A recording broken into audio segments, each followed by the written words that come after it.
Bonjour l'église de la prairie, bonjour la famille. Alors, cette vidéo s'appelle Un livre de vie, un livre de feu.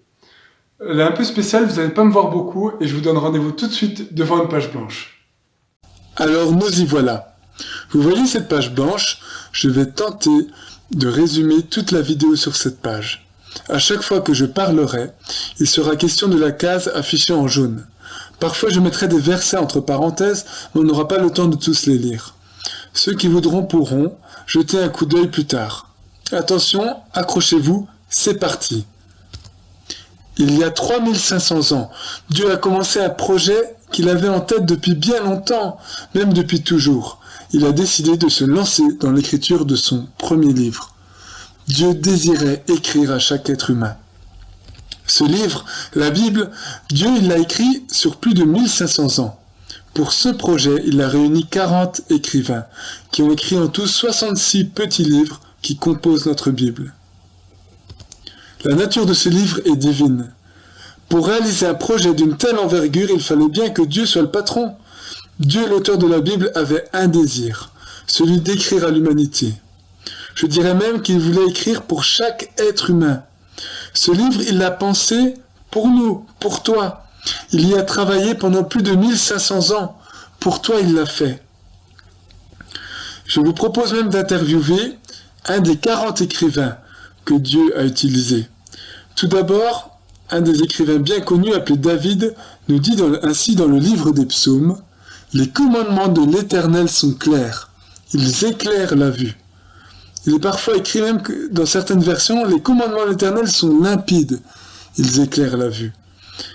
Ainsi, les plus larges passages de la Bible, que ce soit des histoires, que ce soit des images ou encore des conseils ou des commandements, sont clairs et sont accessibles à tous. Ils sont limpides.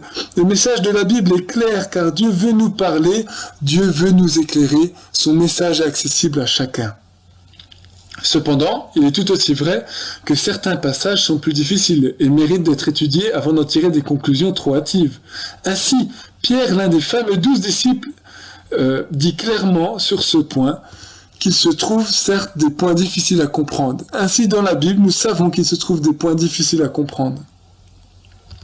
Ainsi, certains passages sont difficiles et la Bible ne s'en cache pas. Elle le dit d'elle-même. Luc, dans le livre des Actes, nous donne un exemple sur comment appréhender ces passages difficiles. On y voit l'attitude de jeunes chrétiens dans une ville nommée Bérée qui entendaient la parole et la trouvaient très intéressante. Il est dit qu'ils examinaient chaque jour les Écritures. Ils ne lisaient pas juste, ils les examinaient. On a l'impression qu'ils mobilisaient toute leur attention pour étudier scrupuleusement la parole. Ainsi, l'étude de la Bible est nécessaire pour comprendre ces passages difficiles et les remettre dans leur contexte pour une juste interprétation. Ce mélange à la fois de simplicité qui rend la Bible accessible à tous, associé à des passages plus compliqués, en font toute sa richesse. Jean, lui, en tant qu'ami intime de Jésus, nous révèle un scoop. Écoutez bien. Il nous donne la clé qui nous explique pourquoi ce livre est si particulier. Pourquoi ces lettres, quand on les lit, peuvent prendre vie et devenir ainsi vivantes pour nous. L'onction que vous avez reçue de Christ vous enseigne sur toute chose, écrit-il dans son épître, 1 Jean. L'onction que vous avez reçue de Christ vous enseigne sur toute chose. Cette onction donnée par Jésus et le Saint-Esprit, nous le savons. Le Saint-Esprit ainsi est la personne qui rend vivant ces paroles et nous enseigne sur ces paroles. Ainsi, une compréhension réelle des passages n'est possible que par l'œuvre du Saint-Esprit. Seul le Saint-Esprit peut nous nourrir quotidiennement et appliquer le passage lu à notre réalité quotidienne. Dieu, l'auteur qui a travaillé 1500 ans sur ce livre, est clair. Ce n'est pas un livre comme les autres. Si on laisse le Saint-Esprit nous parler, ce livre contient les paroles de la vie. Ces paroles peuvent embraser quotidiennement notre cœur, nos vies, par la puissance et le feu du Saint-Esprit. Ce livre est un livre de vie, un livre de feu. Si on va jusqu'à interroger Jésus lui-même, voilà ce qu'il dit en s'adressant à son Père à propos de la Bible. Ta parole est la vérité. Jésus désigne ainsi la parole, la Bible, comme la vérité. Ainsi, la Bible se réclame comme la vérité éternelle sans erreur. Une des caractéristiques majeures de la Bible est d'être vraie et sans erreur. Aujourd'hui, on ne supporte plus de parler de vérité, en particulier de vérité absolue. Pourtant, Jésus, lors de sa vie sur terre, a désigné deux choses comme étant la vérité. La parole et lui-même. On sait qu'il a incarné cette parole sur terre. Lire la Bible, ce n'est pas juste lire un livre. La Bible, c'est le seul livre où, quand on le lit, on peut réellement rencontrer son auteur. Lire la Bible, c'est rencontrer Jésus, rencontrer Dieu, et c'est possible par le Saint-Esprit. Si vous en doutez, j'aimerais relire la conclusion de l'évangile de Jean. Il nous donne la raison pour laquelle il a écrit cet évangile. Animé par l'Esprit, voici ses paroles. Il a écrit cet évangile afin que vous croyiez que Jésus est le Messie, le Fils de Dieu, et qu'en croyant vous ayez la vie en son nom. Pour que nous croyions que Jésus est le Fils de Dieu et qu'on puisse découvrir cette vie en son nom, en lui. Imaginez, l'objectif de cette parole est de nous conduire à la vérité, à Jésus-Christ, nous conduire efficacement, pleinement à la vérité en Jésus-Christ. Toute la Bible converge vers une seule chose, ce que Christ a fait pour nous à la croix. La rencontre du Christ crucifié permet la restauration de notre relation avec Dieu. L'auteur de la Bible, Dieu, l'a fait écrire à 40 personnes, dans un seul but, nous rencontrer personnellement tout à nouveau. Pas juste une fois, mais nous savons que le désir de Dieu, c'est que nous puissions le rencontrer quotidiennement. On sait que cette parole va même plus loin et nous appelle à demeurer en lui, à passer nos journées avec Dieu, à rester en Dieu. Le but de ce livre est de lire avec Dieu, d'être avec Dieu, de penser Dieu, de vivre Dieu. Mais quel sera l'effet de cette rencontre? Et pour répondre à cette question, cette fois nous allons interroger l'apôtre Pierre. Voilà ce qu'il dit dans son épître dans 1 Pierre 1,23. En effet, vous êtes nés de nouveau, grâce à la parole vivante et permanente de Dieu. Ainsi, la parole permet cette nouvelle naissance par le Saint-Esprit. Par sa parole, Dieu nous restaure relationnellement, mais il restaure également notre être, notre identité. Ainsi, l'effet de cette parole est de créer en nous une nouvelle personne avec une nouvelle identité pour une nouvelle vie. Cette profonde transformation intérieure a commencé et s'accomplira pleinement au retour de Jésus. Cette nouvelle identité, cette nouvelle vie est à goûter tous les jours dans sa parole, auprès de lui, avec lui et en lui. À nous de jouer.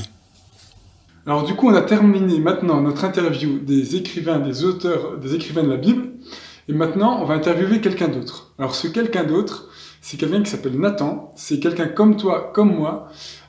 C'est quelqu'un qui est juste un lecteur de la Bible aujourd'hui en 2021. Donc maintenant, je vous propose d'écouter son histoire de vie. Et son histoire illustre vraiment bien ce qu'on a vu. Parce que c'est l'histoire de quelqu'un qui a rencontré l'auteur de la Bible. Et même, il va parler de sa rencontre avec la Bible elle-même. Je vous laisse regarder ça tout de suite. Just suddenly something wasn't right. This mean sense of just, it's hard to describe, maybe just pure evil was around me, and it felt like someone was with me. And so for a while I was going around trying to find out who was with me. He'd had a visitation in his bedroom of a very, very evil presence, and petrified him. He says, I've watched lots of bad movies in my time. He says, but it was nothing like that. This was horrendous. I felt like I wasn't a Christian. I didn't believe in spiritual side of things. So I was like telling myself, this isn't happening, nothing. You're all good, just chill out. It just went complete dark and I was flat down on the ground and I was pinned there. I couldn't move. I was paralyzed with fear. This fear like just completely gripped me.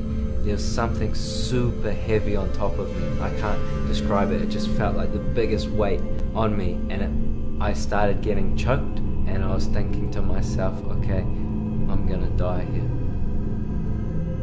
And then the name Jesus came into my mind, and I was like, man, I need to say the name Jesus. And while I was getting choked, I tried to say it, and I couldn't say it at first, and then I tried again, and I just sort of yelled it out. I was like, Jesus!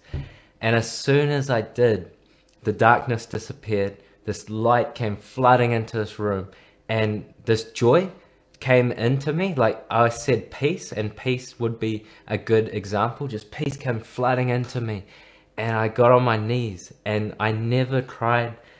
Like I never cry, and there was all these tears coming down my face, and I gave my life to Jesus that night, and I said, Jesus, I'm sorry, I just want to follow you now. I realize what I've done is wrong, and you're the King of Kings, pretty much. And then the next morning is the real miracle for me, because all my life I've had trouble with reading, and every sentence, there'd be one word that I couldn't get. And then I sat down and I wanted to know more about Jesus after last night, and I got my Bible, and before I opened it I prayed, and I was like, God, I know this is one way I can get closer to you, so help me read the Bible today, help me understand it. And I opened to John, and I just suddenly could read every word. I read every sentence and every page, and I sat there for I think like 10 hours reading through John, Acts, Romans, Hebrews, James, all of those books. And I'd go to the toilet when I didn't even need to go, just so I could take my Bible and just read more, because I wanted to read just more and more and more. And people would be like, oh, come and hang out, and instead of being like, oh, go and hang out with them, I was like, no, I'm sick, bro, and I just wanted to sit and read my Bible. Voilà, alors j'espère que cette vidéo vous a particulièrement parlé avec le témoignage de Nathan.